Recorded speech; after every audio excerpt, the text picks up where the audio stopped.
Good morning, welcome to the day. Today I'm going to take you along while I go body clipping. I kind of have an industrious day today. I have 2 horses to full body clip in one day. So let's go get started.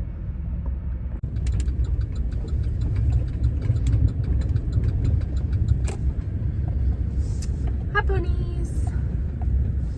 How are the ponies?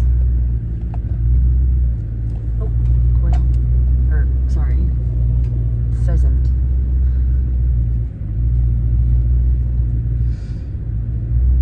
So we just dropped off a friend horse that was keeping my horse company while the horses were gone at the barn. Just a random fact. Anyway, we had to do that before we body clip. Now we're heading back to the barn to go body clip, and it's snowing. It's kind of nice out. It's warm anyway because it's snowing. But yeah, headed back to the barn to go get our stuff ready.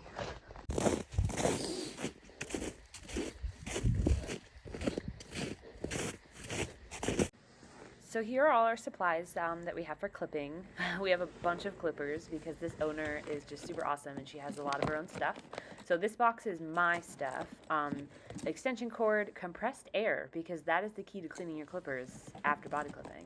And then a bunch of clipper blades, because personally I use the same pair of clippers and then I just change the blades when they get hot instead of changing out like a pair of clippers. So lots of blades here. I always use an extension cord when I clip. It's in my little box, just to keep the cord away from the horses when I clip. Well, we might as well go over some basics of clipping while we're here shaving this guy. First of all, I'm using a 10 blade. Don't use a 30 or 40, that's a surgical. You could maybe do it for the inside of their ears, but definitely don't do it on their body. Another tip is you just go against the hair, I guess that's calling it. Not with the hair, so you go against the hair. And you have to press evenly.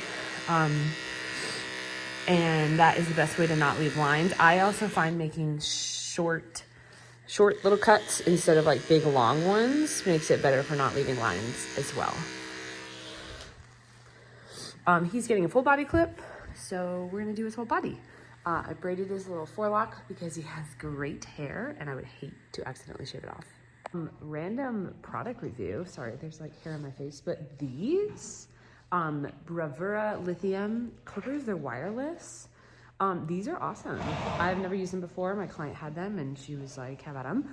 And this horse wasn't really gonna let me do his ears and he loved these. They're cordless and they're pretty quiet. Love it. So thank you all. These are cool. If you clip a lot of horses, I'd suggest this. Well, another PSA I have for clipping or working with horses in general is give them a freaking chance. Like, so that horse to clip, I pulled out the listers first, which are the big clippers, and he kind of like snorted at those. Was acting like he'd never seen clippers in his life, which he has. So I just pulled out my smaller ones, did his body with that, it's totally fine. And then for his ears, same thing, like even the smaller ones that I had with a cord, he was like, don't love that. So we use those cordless ones and like totally fine. So didn't have to drag him, didn't have to twitch him, nothing. So PSA for the day, just give horses a freaking chance. Like, I don't know, sometimes you just catch them at the wrong time. Like they're just like us. They maybe woke up on the wrong side of the stall or like, who knows? Just give them a chance, give them a minute. They usually come around, and if they don't, then work with them. But yeah, total success. On to the next. To victim number 2.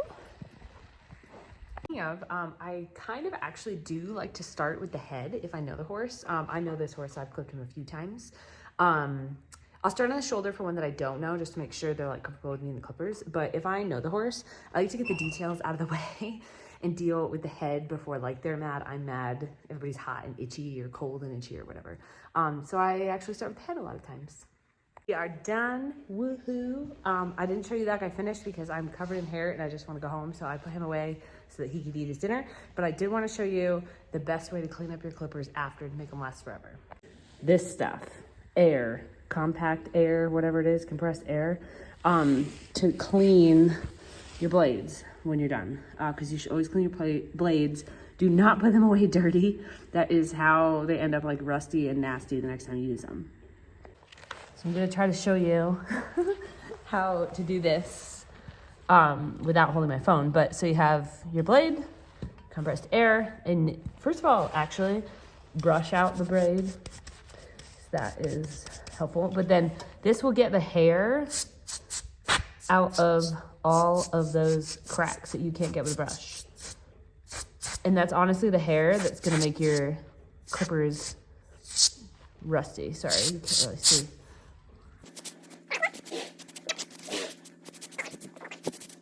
Then I usually brush them again. You have to be careful with the compressed air. You can't squeeze it too much or it gets like really cold. So you have to just do short little bursts, is what the cam says. Okay, I think they're finally clean. I'm gonna brush them one more time. And then we should oil them. Sorry, oil. Make sure you oil right here.